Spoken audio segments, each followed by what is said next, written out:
Well, alam mo si BP Inday nagpapakatotoo na Nanahimik siya ng 2 taon. In-honor niya yung pagsasama nila. Hindi niya kailangan tumakbo. Pero again, makikita natin ano ang kahalagahan ni Inday Sara kay Mr. Marcos. Ang kahalagahan na yon, siya yung tulay na nagre-bridge sa taong bayan.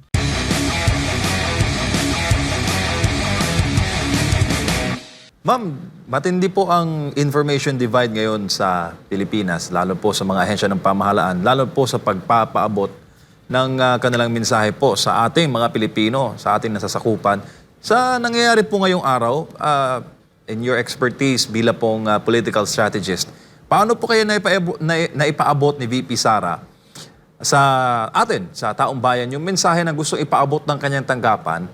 At paano naman po naging performance din ng Kamara sa pagpapaabot po ng mensahe sa constituents? Natutuwa ako na pumunta doon si Vice President Duterte, hinarap niya ang Kongreso, klarado doon sa binitawan niyang salita na kahit anong gawin niyo sa akin, pagpapatuloy ko ang serbisyo ko sa taong bayan. Again, nagulat ako kahit na wala siyang pondo. So this is a vice president who is challenging a political institution. Ginanito nyo ako, lalaban ako. Doon natutuwa ako kasi nakikitaan ng taong bayan, may isang lumalaban sa kanila. May isang nagsasabi anong mali sa sistema at may isang yung ginamit yung word unbowed. Hindi, kahit na dugo-duguan na siya, kahit na anong mangyari sa kanya, paninindigan niya yung sinabi niya. On the part of the House, hindi nga nila alam ang kanilang jurisdiction, hindi nila alam ang rules. Nakikita mo kung paano mag-rule yung Congressman Chua. Hindi mo maintindihan kung ano talaga yung isang congressman, si Paduerno, insist yung point of order, takes precedence from all other motions. I mean, these people do not understand their rules. They do not read the rules. They do not follow their rules. Yun ang nakakalungkot kasi pag hindi mo sinusunod ang rules ng chamber, yung rights ng humaharap dyan, forever nasa sakripisyo. Kaya gusto ko nga magbilang ilang bang contempt citation na nagawa. 'Di ba? In the end, ano ba ang role ng legislative? To cite people in contempt o mag-come up ng mga batas? 'Di ba? Alam mo, lumalampas na sila doon sa border na legislation lang tayo yung mga consequences, sino nagpalabas sa'yo, saan ka kwan, etc. etc. Those do not lead to laws. Okay? So, itong nahuhuling ilang session days, kasi magre-recess sila, hanggang September 28 na lang sila, parang mga 5 session days na lang yata, 3 plus 5 session days na lang. Crucial yan kasi ilulusot ba nila yung impeachment? 'Di ba? So yung tanong ni MJ, in terms of communicating to the external audience, maganda yung ginawa ni BP. Yung dun sa Kongreso, hindi ko maintindihan kung anong gusto nilang palabas. Basta they are bent in ensuring that they will be able to unearth malfeasance, misfeasance, nonfeasance. Kasi tatandaan natin, good government and public accountability. Biro mo towards the end of the congressional calendar na appoint yung isa only to ensure na So, sa script, sunod-sunod, ang end niyan, impeachment. So, ang kailangan nating tingnan, yung impeachment, ang napapag-usapan, yung impeachment na ginawa ni Congressman Joker Arroyo at saka ni Speaker Manny Villar. Habang nagdadasal, na-refer sa, nailabas sa committee, nalabas sa plenary to report sa Senado. And pagbang nung gavel ni Speaker Villar, that's it. So yun ang bantayan natin dito sa mga 5 susunod na araw, kasi baka mangyari yan. Ngayon, ang problema niyan, they have to get 3/4 of the members to fast track it.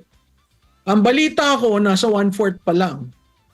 Bakit ganon? Sa tingin ko, dahil malapit na ang filing sa October 1 to 8, marami diyang nagfa-fundraising.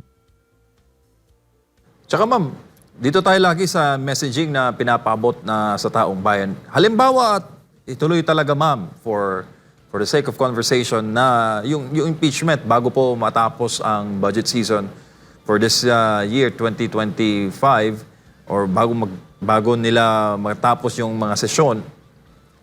Anong mensahe pinapabot niyan sa taong bayan ma'am?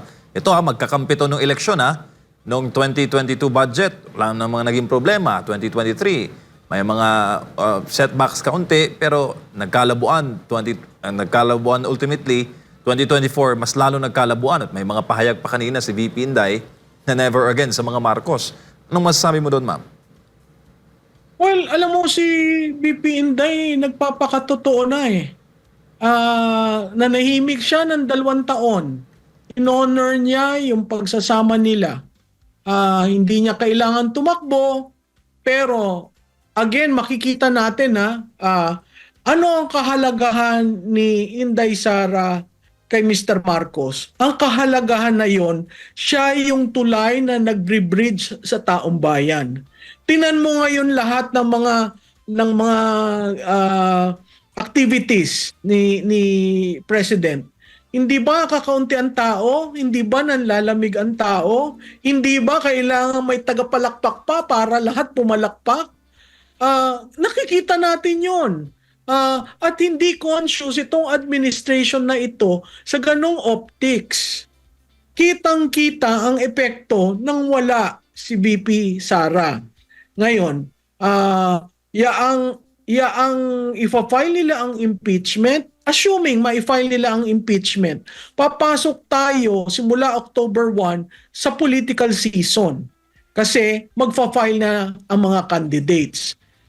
Gugustuhin nyo ba na iipitin nyo ang Vice President na magkakaroon siya ng titindigan para gawing political issue ito? Alam mo, hindi pa natin na-measure. Walang nakaka-measure. Yung impact na magkasamang PRRD at Vice President Sara Duterte. Hindi yan pa nangyari. Okay? Bakit ko sinasabi noong 2016, di ba natandaan nyo, may slate si Mayor Sara at may slate yung ama. Hindi natin maintindihan. Ako as someone who has been doing campaigns, hindi ko maintindihan. Sabi ko, bakit may isang slate doon, may isang slate doon, paano sila magkakampanya? Di ba? Yun yung lumabas. So, imagine at the time, hugpo si Mayor Inday at si Presidente PDP laban. Okay. In a scenario na magsama yung dalawa under one political party, sa tingin ko, magkakaroon ng problema ang administrasyon. Kahit na sila may machinery at may pondo. Kasi ang hindi nila nakikita ang galit ng mga botante. Yung voters are angry because of what we are seeing here. No?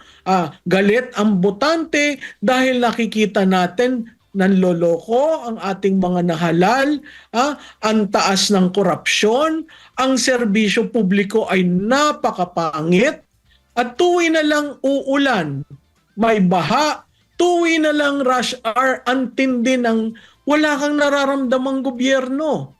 At dito sa realization natin sa budget, saan ka nakakita na ang NEP, may pondo ang DOTR, may pondo ang DPWH, pagdating sa GAA nawala. At hindi tumatayo ang Pangulo o ang DBM Secretary at sabihin na, sandali lang, ba't nawala? Hindi niya binito. Hindi niya binito ang program fund. Ang program appropriation. So ang tanong ko kay Mr. President, Sir, Natutulog kayo sa pansitan? Hindi mo nakita na yung nangyayari dyan sa budget? Paano ang DPWH gagalaw? Wala ang big ticket projects, zero. Po. Paano si DOTR gagalaw? Wala ang foreign assisted projects. Opo. Ma'am, So, balikan ko lang po yung maganda yung naging punto kanina, yung dumarami pong contempt citations sa mababang kapulungan ng Kongreso. Kasi pag ihahambing po natin ang mga panuntunan sa Philippine government at sa US government, babanggit po kasi na doon sa US, while Congress can cite resource persons in contempt, yung determination ng actual culpability is transferred to the courts, which is dapat ganun din ang nangyayari sa Pilipinas.